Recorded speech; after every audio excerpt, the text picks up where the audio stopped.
right. Hi, everyone, and welcome to tonight's digital event. I'm Emily. I'm one of the librarians here at Rockland Public Library, and we're thrilled to be hosting tonight's art history talk. I want to start the night off, as usual, with a land acknowledgement. We here at the library, even though we're gathered over Zoom, are gathered on Wabanaki land, Wabanaki being the collective name for the 4 federally recognized nations in Maine, the Micmac, Maliseet, Penobscot, and Passamaquoddy. And next, I want to list off some quick programming notes on upcoming events at the library. Next week on September 16th at 5:30 p.m. on the lawn, we will be hosting a live folk concert with musician Bill Berlinghoff. And the following week on September 23rd in the community room, we'll be hosting a talk by Maine author Eleanor Brackbill about the biography she wrote of her great-grandmother, Harriet Smith Pullen. And I'm happy to turn it over to tonight's speaker, calling in from Maryland and on her way up to Maine. And I'll let her introduce herself and tell us a bit about the work she does. Go right ahead, Patricia. Hello, everybody. I'm sorry I can't be there in person. My trip up to Maine has been a little bit delayed. Our museum has been, up to this point, a virtual museum, and we were founded in 2006, and we've been in Annapolis, Maryland. And a couple of years ago, we were invited by the Maine Lighthouse Museum to collaborate, cooperate, and we are absolutely thrilled now to share space there on One Park Drive. And for those of you who haven't been to the Lighthouse Museum recently, they completely refurbished their exhibits earlier this year in preparation for the tourist season. And it's really a beautiful facility, lovely gift shop. And we are very honored now to share space there. We expect that our exhibits will be up sometime in October. We have a few portable exhibits that are already on display there in the Maine Lighthouse Museum's public areas. But by mid-October, we should have our own Museum of Maritime Pets exhibits up and running. And I wanted to thank Emily for allowing me to come to you this evening. The Museum of Maritime Pets is devoted to celebrating and documenting seafaring animals throughout the ages. And seafaring animals can be companions, workers, but also animals such as shorebirds, sea mammals, whom men have encountered over the centuries as they have voyaged around the world. And as part of our evolution, we've also become involved in conservation issues, ocean conservation and awareness, climate change, and humane care of animals, not only who are besieged either by climate change, such as polar bears, but also animals serving on board ships. Military animals are no longer allowed by most of the services around the world. However, merchant ships still have mascots and companion animals who are either liveaboards or they drop in and out as the ships come in and out of different ports. So this evening, I'm going to be speaking about marine art and its intersection with natural history. Marine art is really anything pertaining to art portrayals of the sea. So it can be natural history specimens, it can be what we would call fine art, and you'll see a little bit of all of those things as we go on. So as you know, animals have been documented for millennia, and the Great Flood traditions exist actually in many cultures, not just the Christian, but also the Muslim and other cultures have the story of the Great Flood and the rescue of animals or the saving of some of the species. And marine art really takes several forms, and we're going to discuss or show you examples of many of those, including the things that you see mentioned here. And some of the animals we're going to be talking about, as I mentioned before, were encountered by early explorers and voyagers, and others were, some art was really created for public relations purposes or self-serving purposes, such as portraits to show someone's wealth or status, or perhaps to publicize a work such as Darwin, James Cook, some of the explorers who wrote famous books, but they were also illustrated. And many of those early voyages of discovery in the great age of discovery, the 18th century, carried not only crew, but surgeons, artists, and natural history or biologists who would collect specimens and write about them and often sketch them. So these are just a few examples of renditions of the Great Flood. What's interesting is, depending on the era in which they were created, this one on the left is a Caribbean contemporary rendition. This one is on the right is a 19th century. And what I love about this one, of undetermined date, but I'm guessing 17th century, maybe 16th, it shows a rat and a unicorn. There are two rats, but there's only one unicorn. So of all the animals here that are shown in pairs, the unicorn is shown just as a single animal, which is just interesting in itself. So as I mentioned, animals on voyages have been companions, workers, pest controllers, also guard dogs, and helping blaze trails once explorers arrived in new lands. They often had dogs with them who would help not only blaze trails, but act as guard dogs and protection. And one of the earliest examples of natural history portrayed in art were by the Phoenicians. These are two 2500 BC circa carvings. The one on the left is in the Louvre, and I think the one on the right is also. These are Phoenician renditions of mermen. And both of these show the Phoenicians, which is, of course, is now present day Lebanon, were timber harvesters, just like in Maine earlier in the 19th century. And so this shows them loading a timber onto their little boat, and here's a merman, and here are other timbers being dragged behind the ship with other mermen. And it has been presumed that mermen, mermaids, sea sirens may have been inspired by either the manatees, who are in the Western Hemisphere, or dugongs, which are in the Eastern Hemisphere in warm waters. They look similar, they have kind of human qualities, and there have been several books, including a couple recently published, about mermaids, mermen. So this is a real phenomenon. It's not just something cute out of a cartoon. It's a long-standing belief that mermen and mermaids actually existed. This is a wonderful drawing, and I'm sorry I can't enlarge it, but it's an Egyptian tomb carving showing a hunter. So he's on his barge, which you can see, and they're hunting geese along the shoreline. There's a cat, which is hard to make out, but this is the cat, and you can see in the cat's mouth, he's holding a bird. He's already caught one bird, and he has his paw on another. So when the Egyptians sailed on their barges to hunt geese, they would take cats aboard to flush out the birds. So the cats would flush the birds up from the shoreline, they'd fly up, and then they could be shot with arrows, or sometimes clubbed with little implements like this person is holding. One of the other earliest examples of marine art in ancient art are the Greeks and the Romans. They would often paint ceramics or create mosaics showing marine life that they encountered in their daily life. So these are two fishermen, mosaics showing the kind of sea creatures that they encountered.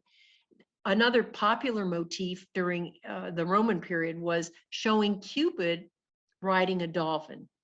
So often, dolphins, of course, are very friendly, were beloved by the Romans as well as many other cultures. And somehow the god of love, Eros, Cupid, is often portrayed riding and taming a dolphin.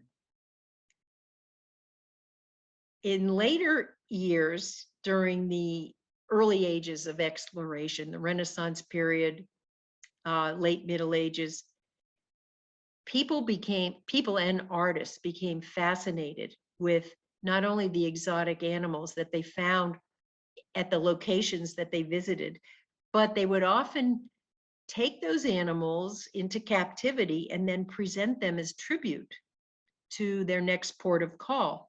And these are two examples. This is a Middle Eastern unidentified period, but it shows someone paying tribute in the castle there with his prized camels and an elephant. This one on the right is a painting showing Marco Polo on his departure for China in the late 15th century, and some of the animals that he took aboard. And then down here is a fabulous early 16th century tapestry showing Vasco da Gama, who is arriving in Calcutta, India. Da Gama sailed under the Portuguese flag. He made several trips to India, became an admiral under the Portuguese flag. And one of the great things, this is a tapestry that is now in a bank in Spain, but it shows an incredible array of these animals that were taken as tribute or captured. It's hard kind of to tell who's going or coming here, but it really doesn't matter. What's fascinating to me is that this is early 16th century, and it just shows all of these animals and the elaborate containers that they erected to keep them safe and keep them contained. And they're presenting them as gifts, or they're taking them back home to their home countries. One of the other early marine art portrayals of natural history were map makers. So map makers in the early days not only were portraying what they had explored or discovered or heard about second or third hand, and they tried to render that. This on the left is an early image of Iceland, made by a monk in, I believe he was Swiss or French. And it shows some of these creatures which probably existed, and then some are no doubt imaginary. And then on the right is a world view showing some of the same sea creatures. So early map makers not only wanted to convey the geography of new lands that they had either explored or heard about, but portraying the natural animal flora and fauna. That was very important. It was fascinating to people who had, this is like television was in the 1950s. This is huge, showing these new discoveries. And it also revealed the interests of the time, the 16th through the early 17th century. Here on the left is a Latin depiction of the northern regions, unidentified, but you can see their fascination with all these different animals and sea creatures. And then this on the right hand is a later French version. You can see the similarities. It's basically a colored version of the black and white one, but it shows in much greater detail these incredible sea creatures, many of which were imagined, but some of them are based on reality. The scale is a little maybe out of focus. This enormous lobster here is almost as big as the dragon, but it just shows that people were fascinated with wildlife and the unknown, not only the fear of the unknown, but the joy of discovering those unknown creatures. Some early marine images documented new species or depicted work going on. On the left here, we have an early squirrel hunt from the 15th century on a river in Germany. Squirrels were among the earliest animals used or collected during the fur trade. So here's a depiction of what it took to hunt those animals down and bring them home. And of course, they're much larger. They look much larger than they actually would have been. And Henry Hudson was one of the early 17th century explorers to the Arctic regions, including Canada, now Canada. And he took artists or members of the crew who were artistically inclined to draw these various specimens that they encountered. And here are seals and walrus. One of the earliest animals that really held a fascination for early explorers and civilian people who were seeing pictures or maps for the first time were whales. Not only were they fascinating because of their size, but just they were one of the really constant things that explorers discovered in different parts of the world. Northern seas, southern seas, whales are everywhere. So these are different renditions of those fascinations with whales. Another early fascination, of course, from the explorers was polar bears and the Arctic animals. This Barents was, for whom the Barents Straits are named, was one of the early explorers in the 16th century. And here's a pretty good picture of a polar bear. Some renditions of polar bears were a little unrealistic, but what's fascinating here is the ship is iced in. The men are trying to beat their way through a path with their shovels and implements. And here's a polar bear watching them.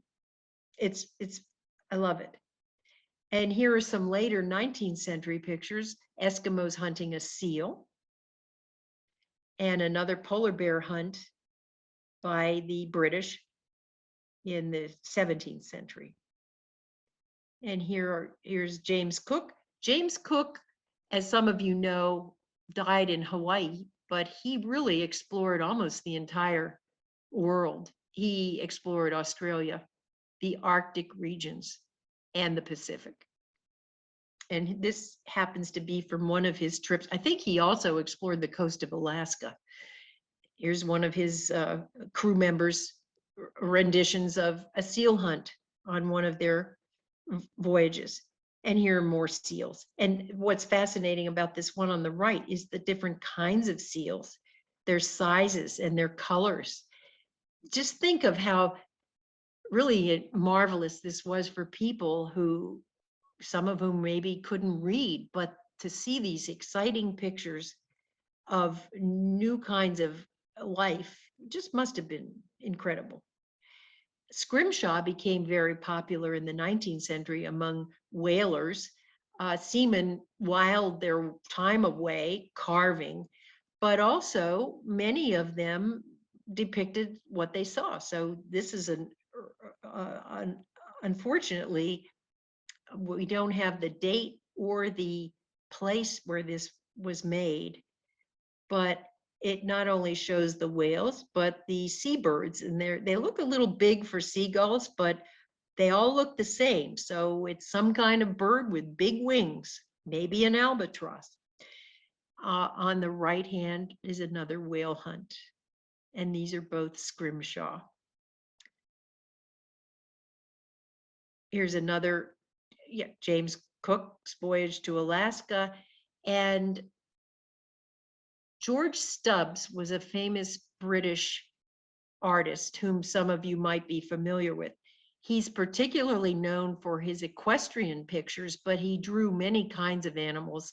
He was very popular in the 18th century, early 19th century, and sometimes he would copy pictures that voyagers had brought back. So in this case, Stubbs is showing a kangaroo, which he drew, but it's modeled after one of the sailors on Cook's voyage to Australia.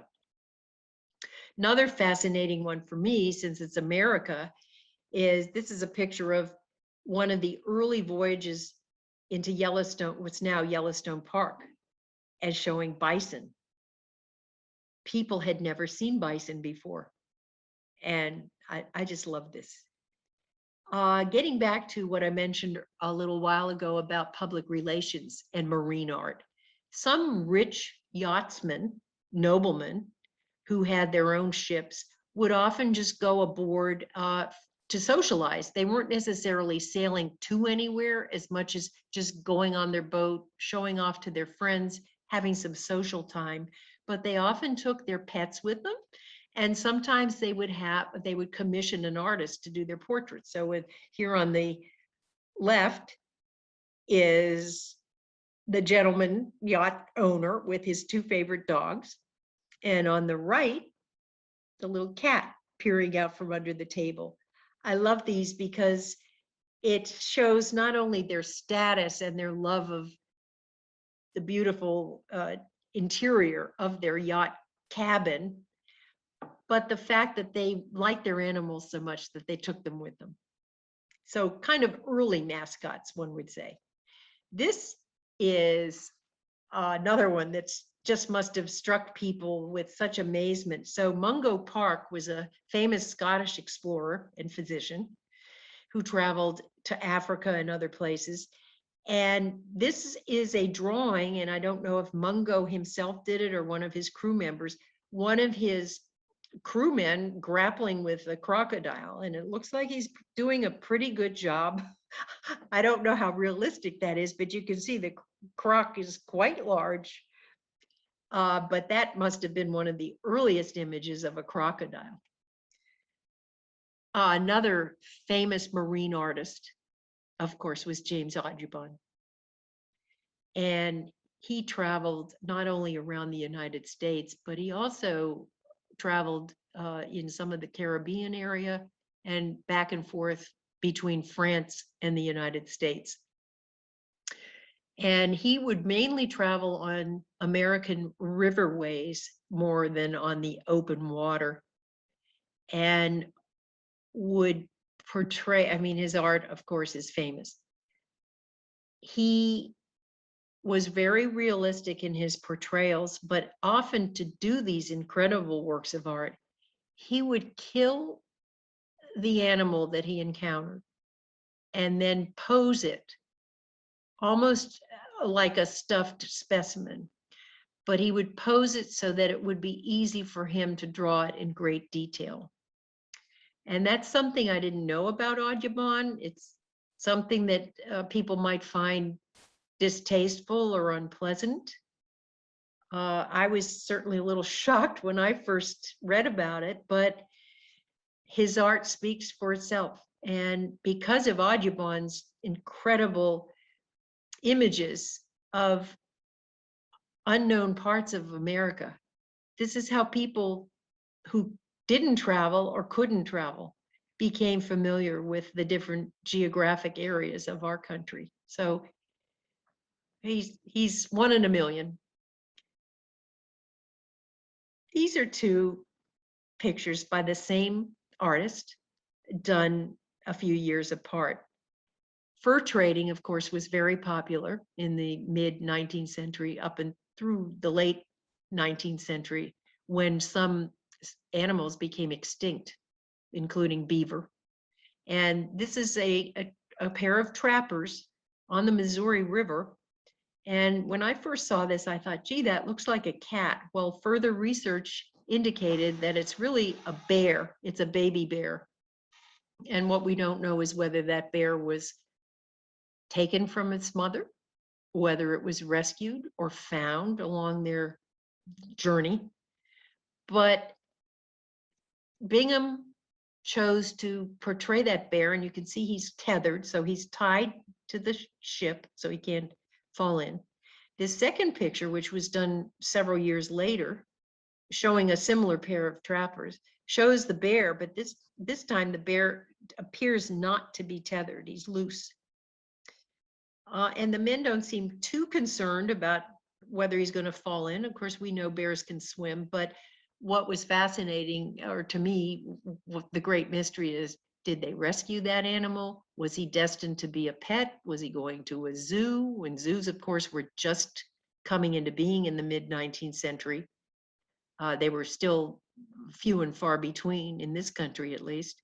So I would like to know what happened to that bear, but we don't know.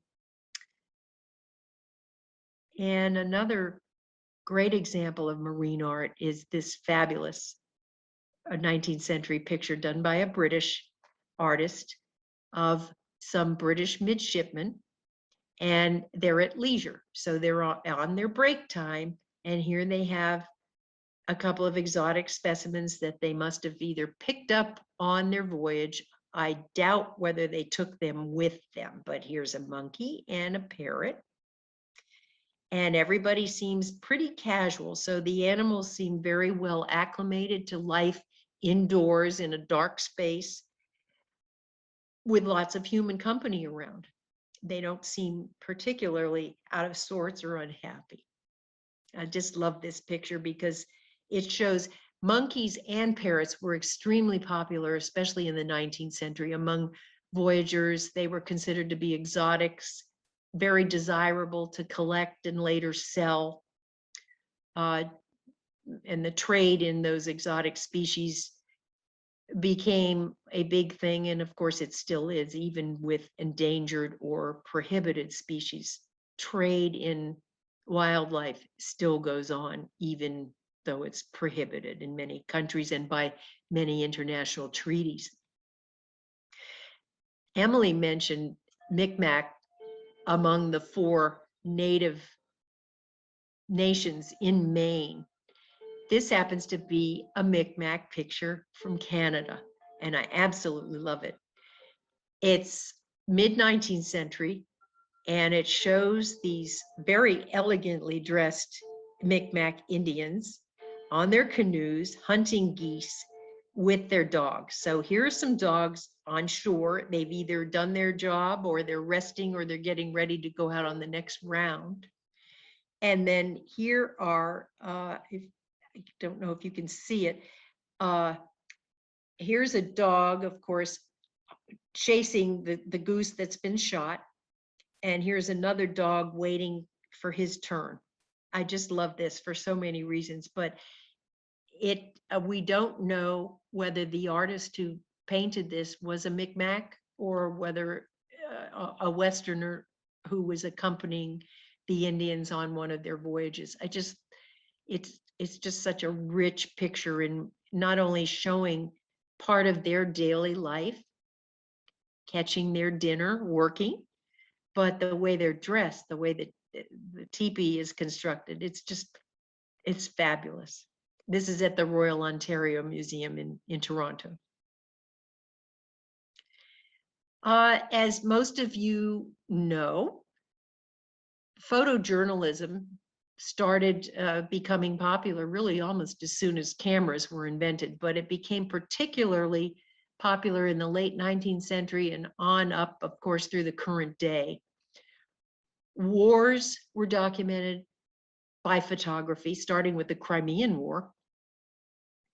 Also, all of the early voyages to the Arctic, the Antarctic, most of them had photographers on board as well as scientists and regular crew.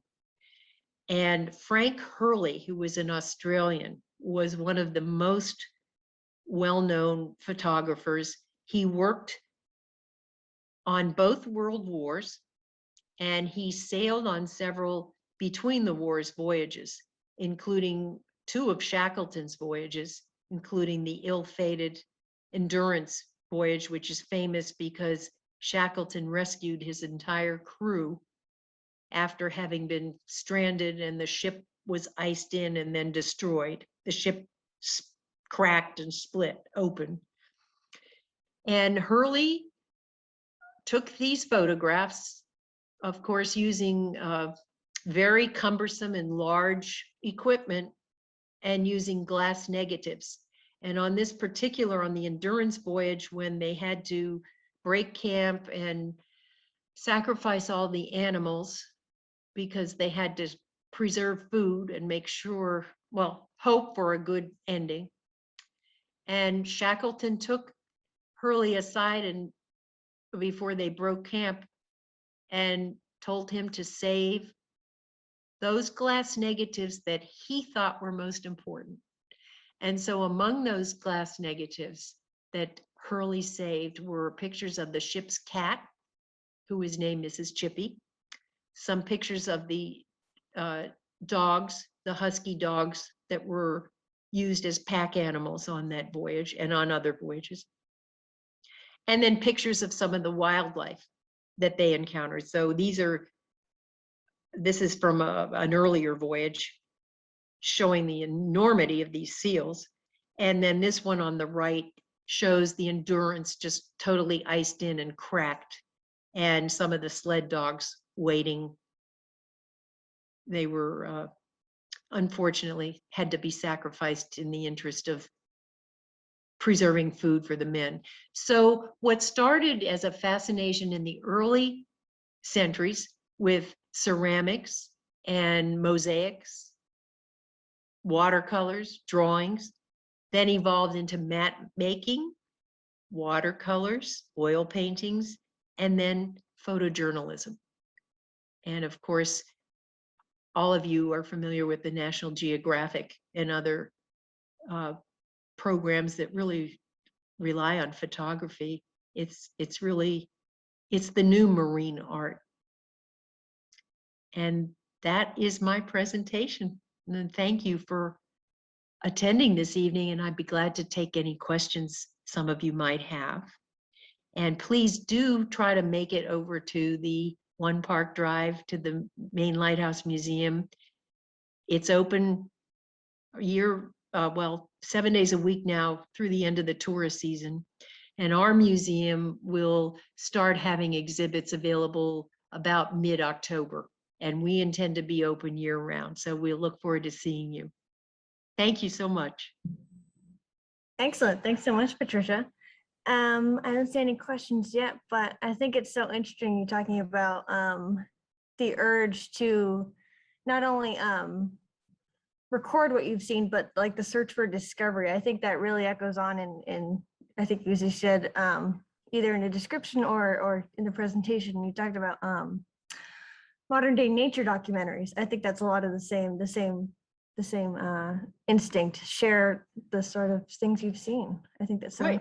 Interesting. I think it's men's fascination with the unknown that just, especially in the early days when people didn't have all of the media that we have available to us now, it just must have been incredibly exciting to see these maps and mosaics and pictures, especially Audubon in the later period. It's wonderful. So they're not exactly maritime pets, but it's all part of our same area of interest and our same focus on men interacting and intersecting with the natural world.